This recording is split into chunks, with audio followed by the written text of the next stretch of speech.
Hi everybody, welcome back to my channel. My name is Selena from Wholeness Campaign, and today I want to share with you 10 of my best tips for improving indoor air quality in your home. Okay, so I'm going to rattle through a lot of these, and honestly, I will probably go into several of them in other videos because there's products that I really love and I could review and share a little bit more about, but I'm not going to go into in this video. I really just want to be giving you a good starting place for thinking about how to help manage your indoor air quality and keep it as toxin free as possible. So again, I have talked about this in another video, but my hope here is not to instill any kind of fear in you.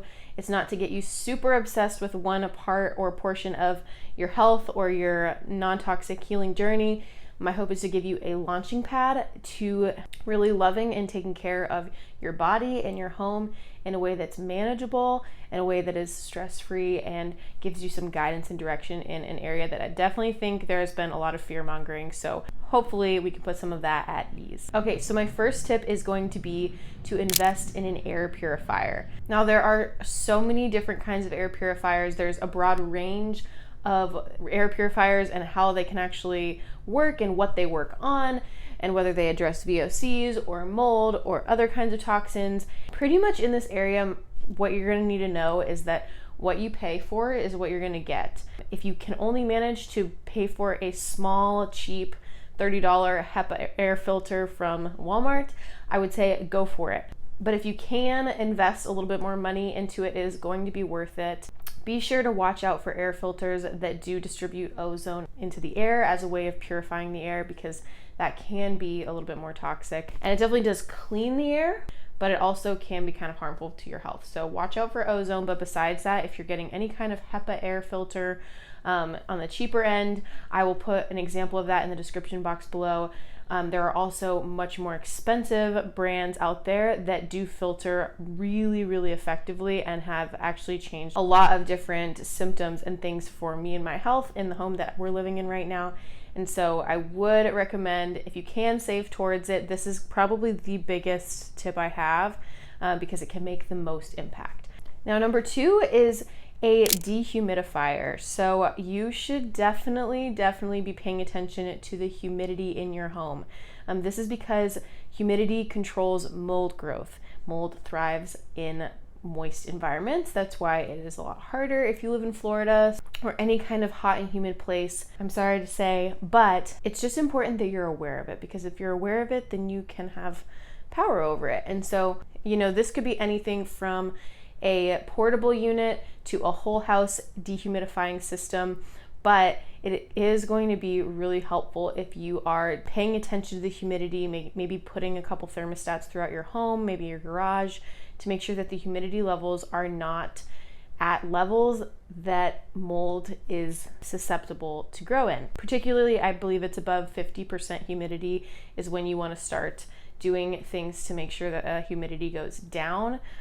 So putting a dehumidifier in that room. In the winter, if you live in a cold and dry place, it's probably not as necessary, but definitely in the summers, or if you live in a humid place, you're going to want to have some kind of system for removing moisture from the air. Now, this is really important when it comes to bathrooms, because this can be a moldier place of the home because of all the humidity from taking hot showers.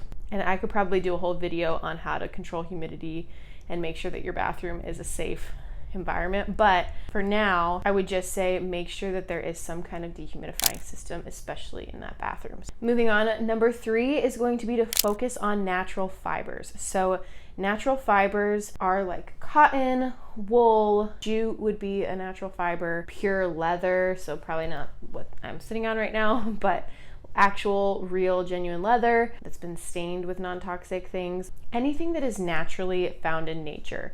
So when you're thinking about buying curtains, when you're thinking about purchasing a rug, when you're thinking about buying blankets or buying couches, or really anything, especially fabric related things, you're going to want to try to veer towards natural fibers, or if you can afford it, the brands that are explicitly organic. There's a sticker that I'll post here on the screen that ensures that the product is organic and whatever they're using to put on the product is not chemicals, it's not crap. So be sure to kind of look for stickers like that if you have the money to invest in something.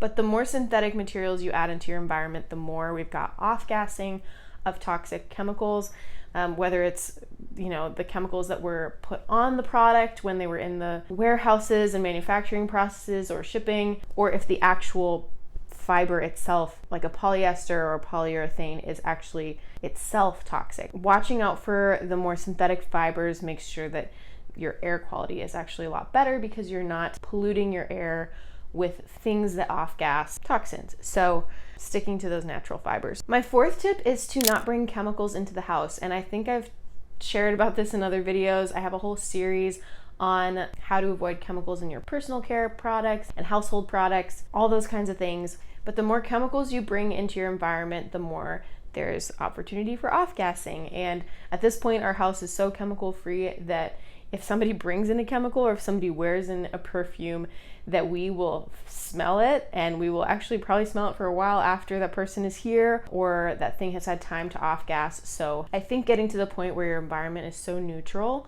that you can actually pick up on these things is really helpful. Bringing chemicals in, it's really the crux of all of the air quality issues. Maybe I should have mentioned this in the beginning. We've got VOCs and we've got mold as our biggest offenders to air quality. Chemicals have lots of VOCs, and we want to make sure that those are not in our environment, in our homes. If for some reason you do use a chemical or feel that you needed to use one, that's where the air purifier comes in, and I will just blast it in that room. The crazy thing about chemicals, even if they're in a container, especially a plastic container, they can actually off-gas through the plastic. And we've had different products here and there that we've used and that I definitely regret using, and they actually can off-gas through the plastic, which is crazy. I will have not opened the product at all, and you can smell it just by being in the same room as the bottle. So that's watching out for bleach, that's watching out for Clorox and all those kind of crappy cleaners. I will link a video where I talk about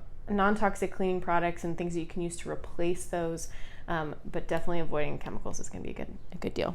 My fifth one is kind of along those lines, but it is finding healthy swaps for common household items.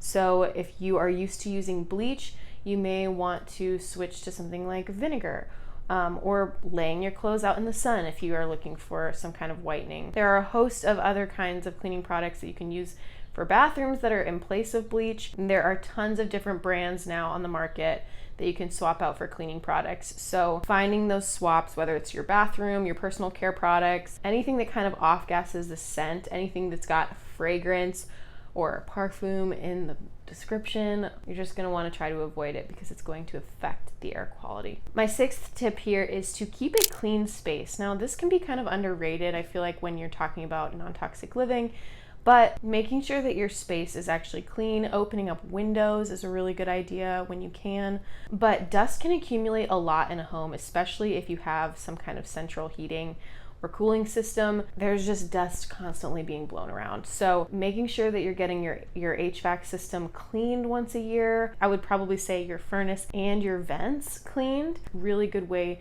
to make sure that dust doesn't accumulate, that whatever is in your HVAC system doesn't cause issues for your health.